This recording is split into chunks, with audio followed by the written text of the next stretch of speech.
হাসপাতালের বর্জ্য নির্ধারিত স্থানে ফেলার আহ্বান জানিয়েছেন ঢাকা উত্তর সিটি কর্পোরেশনের প্রশাসক শফিকুর ইসলাম খান মিল্টন। দুপুরে রাজধানীর শেওড়াপাড়ায় গ্রিন স্পেশালাইজড হাসপাতালের উদ্বোধন অনুষ্ঠানে তিনি বলেন, হাসপাতালের বর্জ্য ব্যবস্থাপনা সিটি কর্পোরেশনের দায়িত্ব নয়, বর্জ্যের জন্য ভিন্ন ব্যবস্থা রয়েছে। এ বিষয়ে কোনো ধরনের অবহেলা করা যাবে না। হাসপাতালের সামনে ময়লার বিন স্থাপনের পরামর্শ দেন প্রশাসক।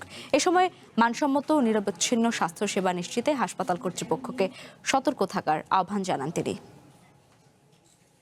সিটি কর্পোরেশনের কর্মকর্তা হিসেবে আমার যতটুকু সাধ্যে আছে, আমার যতটুকু দায়িত্ববোধ আছে, আমি সেই দায়িত্ববোধ থেকে আপনাদেরকে সহযোগিতা করার চেষ্টা করব। এনভায়রনমেন্টটাকে আপনাদেরকে তৈরি করে দিতে হবে। বাদবাকি সিটি কর্পোরেশন তার নিয়মিত যে কাজগুলো আছে সেগুলি করবে। বাট মেডিকেল যেই ওয়েস্টগুলো সেটা কিন্তু সিটি কর্পোরেশন নেয় না, এটা তো আপনারা নিশ্চয়ই জানেন। সেটার জন্য আলাদা একটা প্ল্যান আছে, তারা সেটা সংগ্রহ করে।